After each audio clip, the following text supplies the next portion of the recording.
Halo everyone, kembali lagi di pelajaran PJOK.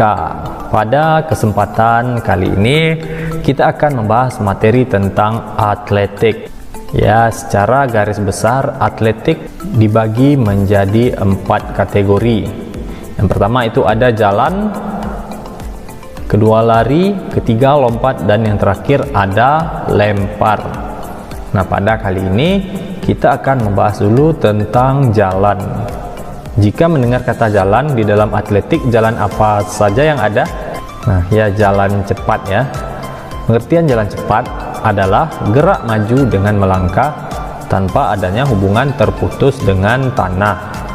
Setiap kali melangkah, kaki depan harus menyentuh tanah sebelum kaki belakang meninggalkan tanah. Kemudian perbedaan jalan dan lari.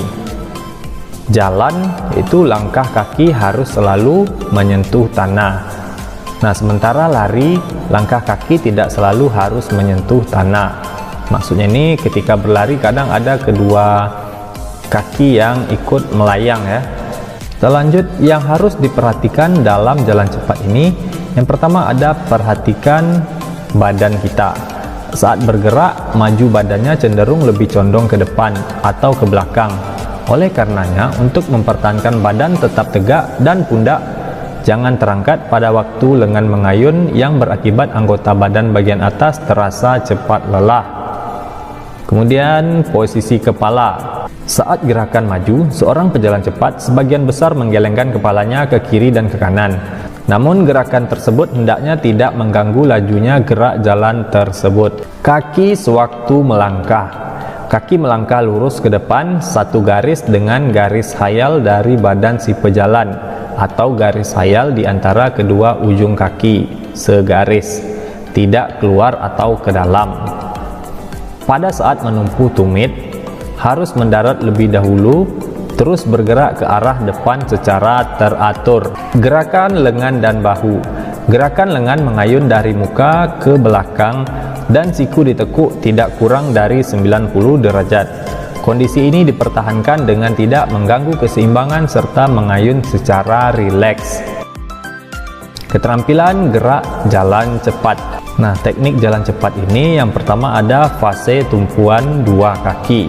Ini terjadi pada suatu saat yang sangat pendek, pada saat kedua kaki berada atau menyentuh tanah. Pada saat akhir fase dorong bersama dengan awal fase tarikan. Fase tarikan ini lebih lama dan menyebabkan gerakan pilin atau berlawanan antara bahu dan pinggul. Kemudian fase tarikan. Segera setelah fase terdahulu selesai, gerak tarikan mulai. Ini dilakukan oleh kaki depan akibat dari kerja tumit dan inersia dari titik gravitasi badan. Fase ini selesai apabila badan ada di atas kaki penopang. Lalu ada fase relaksasi. Ini adalah fase tengah antara selesainya fase tarikan dan awal dari fase dorongan kaki. Pinggang ada pada bidang yang sama dengan bahu, sedang lengan adalah vertikal dan paralel di samping badan.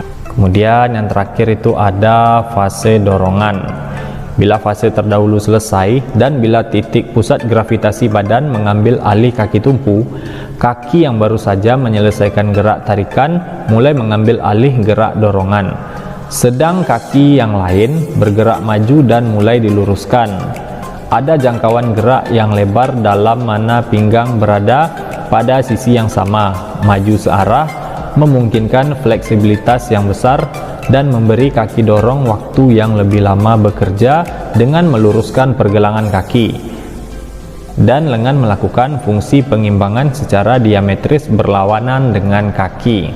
Nah, itu dia tadi teknik dari jalan cepat. Kemudian pembelajaran dari jalan cepat ini, yang pertama bisa kita lakukan itu belajar natural atau alami, yaitu mengenal peraturan dan suatu model teknis kasar. Berjalan dengan tempo semakin meningkat, jangan berubah menjadi berlari. Melangkah dengan nyaman dan berjalan tinggi dengan suatu irama yang halus minimal 100 meter. Tujuan ini yaitu untuk memperkenalkan gerak berjalan. Kemudian latihan yang kedua itu bisa lomba jalan cepat. Seperti pada latihan satu tadi, tetapi dorongan lebih besar dari kaki belakang. Meregangkan pinggang dan kaki ke depan pada tiap langkah. Tujuan latihan ini yaitu untuk mengembangkan dorongan kaki belakang yang lebih kuat dan menambah panjang langkah. Latihan ketiga yaitu berjalan di atas garis.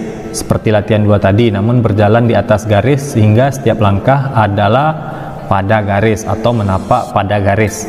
Melangkah menjelang garis atau menyebabkan pemindahan berat ke atas pinggang penopang setelah kehilangan kontak dengan tanah. Tujuan latihan ini adalah untuk mengembangkan gerak rotasi pinggang yang sempurna.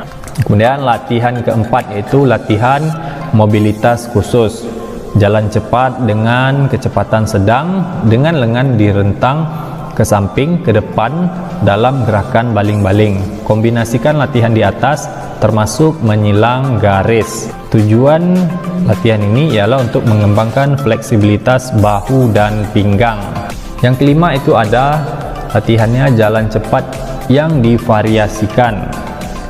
Tujuan ini untuk mengadaptasi atau membiasakan teknik dengan tingkat kecepatan yang berbeda-beda. Dan latihan yang keenam ada jalan cepat jarak jauh, yaitu dengan cara jalan cepat minimal di atas 400 meter. Lalu berkonsentrasilah untuk memelihara teknik yang sah daripada kecepatan. Tujuan dari latihan ini yaitu untuk memelihara teknik di bawah kondisi kelelahan. Nah, itu tadi dia materi kita pada pertemuan kali ini.